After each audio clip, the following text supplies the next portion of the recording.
Stop acting all high and mighty just because you've made some pocket change. Is that it? You think you're better than me just because you've made some money? Is your ego that big even when you have a husband like me? I never said that. Well, it sounds like you did. You're messing up my space without even realizing it. Get a clue.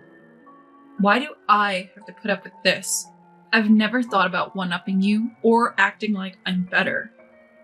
What's your problem? If you have so many complaints, then go ahead and divorce me. Bet you can't. You can't do anything on your own, can you? Fine. I'll happily divorce you. What? That was the moment I decided to divorce him. My husband looked stunned, as if he never expected me to make that decision. This is not a bluff. I genuinely intend to divorce him. 3 years ago, my mother-in-law, Sophia, passed away. Sophia was kind to me from the time my husband and I attended family meetings. I remember her always calling out to me, "Ava, Ava," showing concern and taking care of me. We had a good relationship until she got sick and passed away. When Sophia died, I was devastated. She was such a bright spirit. It's hard to find someone like her. I was extremely sad, but my father-in-law, Ethan, seemed unfazed. Ethan has been wheelchair-bound due to a work injury. While Sophia was alive, she would take care of Ethan every day, enduring his complaints. He would constantly gripe, even though Sophia took care of him. Watching them, I often felt angry at Ethan. How could he be so arrogant when he can't even do anything on his own? But Sophia never lost her temper and humbly obeyed Ethan's rants. One day, I asked Sophia, "Why don't you ever get mad, Sophia? If it were me, I'd tell him to stop complaining, since I'm the one helping him. But you're always smiling, even when Ethan nags you." I was really curious about that. Looking back, it might have been an inappropriate question, but I couldn't help wondering. Sophia answered my question with a smile. "Long ago, Ethan, his mother, and I used to live together. His mom had a unique personality. If Ethan tried to help me, she'd say, 'A man shouldn't be doing that.' So Ethan got used to not doing anything, and has been like that ever since." And you don't get mad? If yelling solved problems, life would be so much easier for me too. But talking doesn't do much. So I've given up on that. We're the type of couple that, well, I wouldn't call it love, maybe companionship. We're not looking to divorce, and we're both doing our own things. So maybe this is what works for us. But it can get lonely, you know? If our son ever says something weird, come to me. I'll be there in a heartbeat." "Thank you," I said, just before Sophia passed away. After that, it was natural for Ethan to move in with us. I remember feeling nervous about the whole situation. Up to that point, it was Sophia who took care of Ethan. I never thought I could fill her shoes. Feeling anxious, the move-in day approached. I did consult my husband about my worries. I shared my true feelings, saying I was uneasy about doing what Sophia used to do. But, as expected, my husband just shrugged it off. "You'll get over your worries. Dad living with us won't change much." My husband was far from empathetic and didn't understand what this cohabitation meant at all. So, without any support from him, the cohabitation started. "Ethan, please make yourself at home.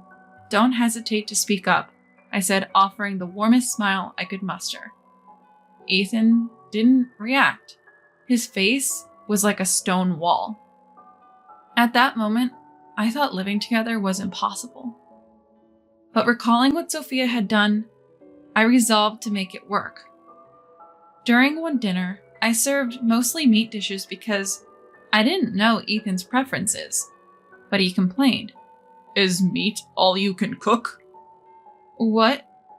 Didn't it suit your taste? I asked. It's not that. I'm just tired of all this meat. My wife cooked way better meals. How can you be so bad at this? I'm sorry. By the way, what do you like or dislike, Ethan? I don't have any particular likes. If I had to say steak and alcohol, I hate pizza. Got it? I'm only saying this once. The first time he genuinely spoke to me, and this is what he had to say. I was stunned and couldn't respond. It was only a week into his living with us. I thought it was impossible, but then considered maybe all I needed to do was diversify the meals. But Ethan found reasons to complain about everything, like his personal items and laundry. I used to do the laundry and leave it folded in Ethan's room, but one day he claimed his socks were missing. It was strange because they were there just the other day and somehow I got blamed for it. Of course, I denied it. Once I drop off the laundry, I don't touch it again. Still, Ethan gave me a suspicious look, so we searched his room together and found the socks wedged between other clothes. He claimed it happened because I fold laundry weirdly. That was the last straw for me, so I let out all the frustrations I had been holding back. Ethan, did you ever consider you moved them yourself? If so, the problem is with you, not how I fold the laundry. What? How dare you speak to me like that? Apologize right now. Unacceptable. Now I understood why Sophia gave up on Ethan. He is unyielding and won't change his ways for anyone. I can't imagine anyone getting along with this Ethan. I thought I was alone in this, but there was someone close who understood my side of the story. It was my husband. The two of them get along great and often share drinks. That would be fine, but together, they look down on me. I've thought about ending it all, even divorcing, countless times. One time, I reached my breaking point when I was treated like a servant.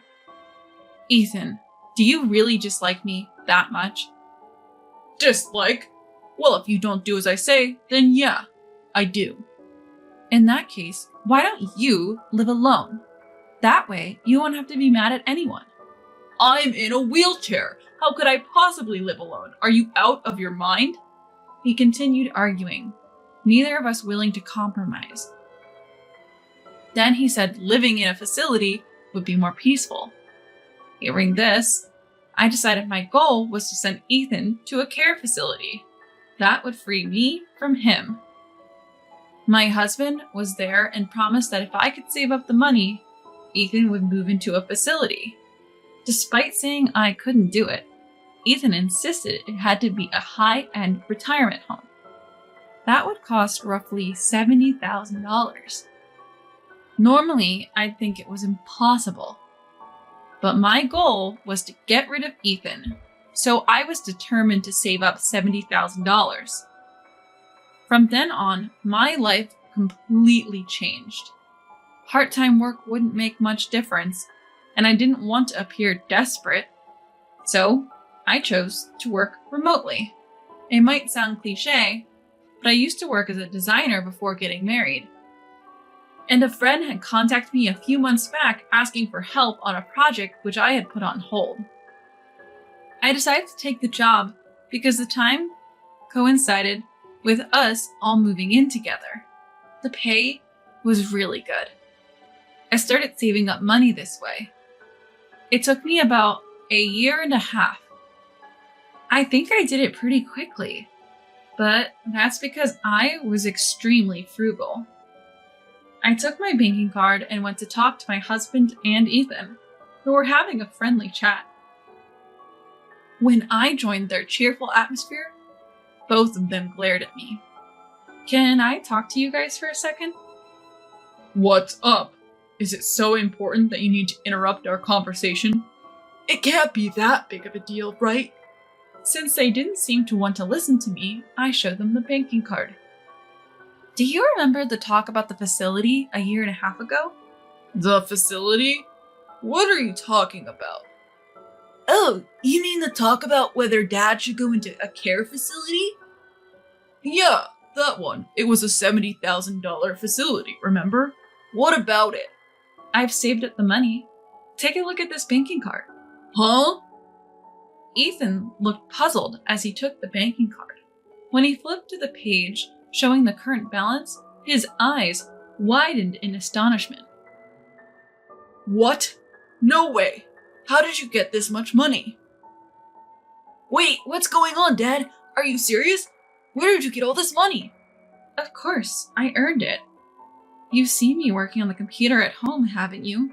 My husband and Ethan were at a loss for words. Finally, now I can live separately from Ethan. I felt bad for Sophia in heaven, but I had to do this, or else I'd go crazy.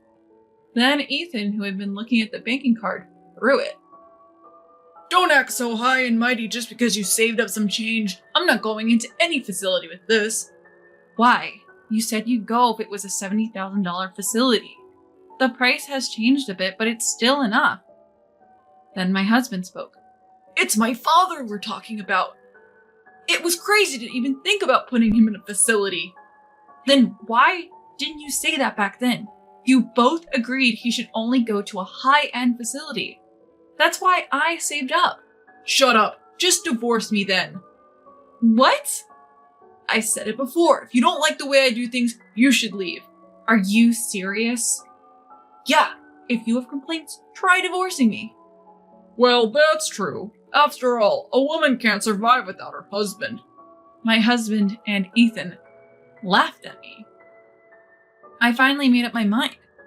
I'm fine with divorce. Fine. I'll happily divorce you. What? Are you serious? Absolutely. I'll start the paperwork later. From tomorrow, I'll start moving my stuff. Hey, if you're joking, stop it. Think about what you're doing. You can't make it on your own. Why not? I managed to save up $70,000 in a year and a half. What exactly can't I do on my own? Well, I used to let my husband take the lead when it came to money. But now, I'm the one who's significantly ahead. Far from being dependent, I'm the one who can support us now. So, I'll leave you to think about this. Come up with an answer, okay? Bye for now. With that, I left our home and went back to my parents' house. I had already filled them in on the situation. I'd told them about the frequent argument with Ethan and how moving his dad into a care facility might change things. But it turns out that not only did things not improve, but Ethan also refused to put his dad in a facility. I couldn't spend any more of my time on those two. A week later, my husband reached out asking to come over and talk.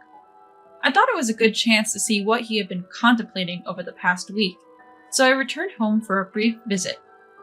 As soon as I walked in, I noticed something was off. The faint smell of garbage wafted from the entrance, and laundry was scattered everywhere. Dirty dishes still filled the kitchen. It wasn't the same home I left a week ago. I figured, this is what happens when two people who don't do chores live together. We decided to talk in the bedroom, which was still clean, and right away, my husband pleaded for me to come back. In this past week, both Dad and I have realized how much you've been doing for us. We're really sorry. Then Ethan rolled in on his wheelchair. Look, I guess I've been in the wrong too. How about we both make some changes and live together again? To be frank, I had no expectations for Ethan's apology, if that's what he's considering this to be. He's going to improve, so I should too. If that's his idea of an apology, then I don't understand it. I decided to keep my distance. I know why they're asking for a do-over. They probably want me back because there's nobody to take care of them now that their housewife is gone. If I return, I know I'll be treated the same way. So I won't go back. I get what both of you are saying, but sorry, I'm not coming back. Why? We're apologizing. Isn't that enough? Seriously, we're even bowing our heads here. What more do you want? Oh, Dad, don't say that. See, that's the attitude I'm talking about. Ethan, is this your idea of an apology? It's the same as always, so I assumed you didn't reflect on anything. What? So you just want me to take care of the house because you can't, right? You can't handle Ethan, so you'd rather leave it all to me and go off doing whatever you want? You even considered putting him in a facility and you dare say, he's my dad, you know? Maybe you should refrain from making such reckless statements without understanding the reality. Urgh. Having said my piece, I handed the divorce papers to my husband. Whoa, are you serious about this? I've told you, yes. I'm serious. You were the one who said, if you have complaints, then let's get divorced, right? Well, I have a lot of complaints about you too, so I've decided to get a divorce. Do you understand now? Unable to take back his words, my husband was silenced. Don't ever think that being the breadwinner puts you in a position of power. It's true, housewives do depend on their husband's earnings, but at the same time, you're able to work because the housewife takes care of every aspect of your life. If you don't get that, maybe you two would be better off single. Poor Sophia up in heaven must be feeling sorry for you. Bye now, you two incompetents. And so, the issue came to a close. Later on, my husband apparently decided he had to act and started making arrangements for Ethan to enter a facility. Ethan strongly opposed the decision, leading to a big fight between him and his dad. Their relationship, once close, rapidly deteriorated, and now my husband is reluctantly completing the paperwork for the facility. Since then, work has been going well for me.